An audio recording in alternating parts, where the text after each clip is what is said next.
Hi everyone, welcome back to my YouTube channel. आज आम आलोचना करवा पेपर 8 रे थिबा यूनिट 1 रे लोक संस्कृति और लोक साहित्यर संज्ञा और स्वरूप प्रकार भेद थिबा शॉर्ट क्वेश्चन गुड़िक आज आम आलोचना करवा।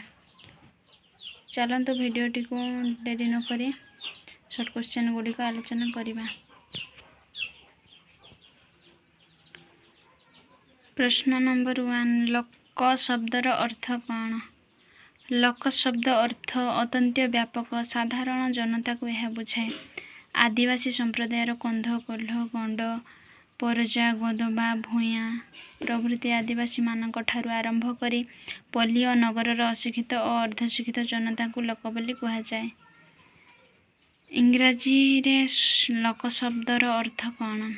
इंग्राजी रे लोक शब्दर अर्थ हेउछि फोक। फोकलर अर्थ कौन? फोकलर अर्थ W.J. थॉमस 1846 ख्रीओरे बयान करथिले। यार फोकलर आक्षरिक अर्थ हेउछि लोकज्ञान।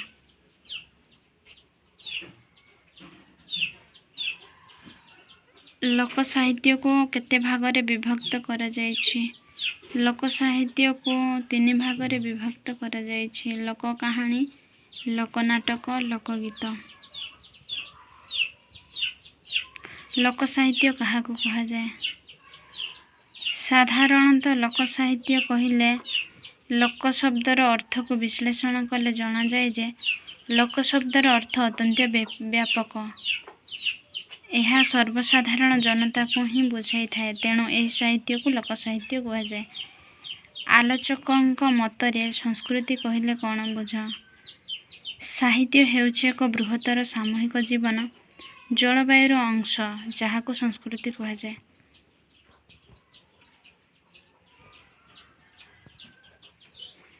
लोक संस्कृति कहिले कौन बुझ?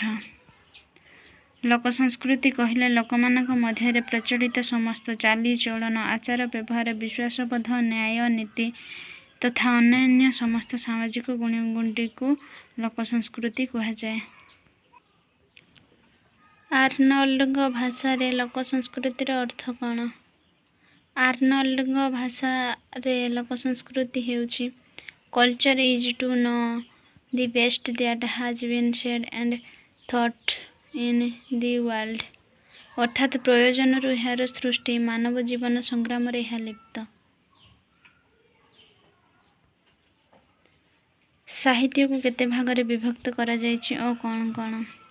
साहित्य को 2 भागरे विभक्त करा जायछि। गोटे हैला लोक साहित्य और अन्यटी हैला विदग्ध साहित्य। संस्कृति कौन? यह मनुष्यर केउ रूपे कार्य करे? सामाजिक मनुष्यर तीव्र संस्कार बोध एवं उत्तम आचरणगत मर्यादा ही संस्कृति। यह मनुष्य मानसर क्रम शोधन वृत्तिर एक परिप्रकाश। पल्ली साहित्य काहाकू कहନ୍ତି? पल्ली जीवनर कथा एही साहित्य रे परिप्रकाश लाभ करथिबार याकू पल्ली साहित्य कहନ୍ତି। भागवत गीतार लोक शब्द को केउ अर्थ रे ग्रहण करा जायछि? भागवत गीतारे लोक शब्द को जनसमूह अर्थ रे ग्रहण करा जायछि। 14 लोक साहित्य रे कौन देखिबा को मिले? लोक साहित्य रे सरल पल्ली जीवनर निछक प्रतिछबि देखिबा को मिले। लोक कथा को केते भागरे विभक्त करा जायछि? लोक कथा को 2 भागरे विभक्त करा जायछि यथा लौकिक बा मानव संपर्कीय, अलौकिक बा भूत प्रेत, देवता, पशुपक्षी आदि संपर्कीय।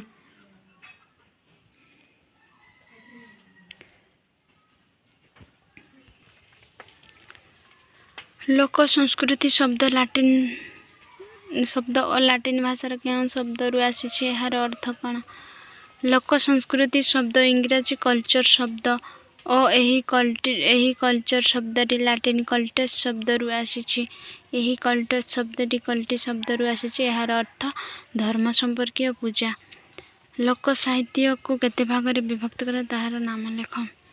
लोक साहित्य को साधारणतः 3 भागरे विभक्त करा जायछि। लोककथा, नाट्य रूप, पद्य रूप।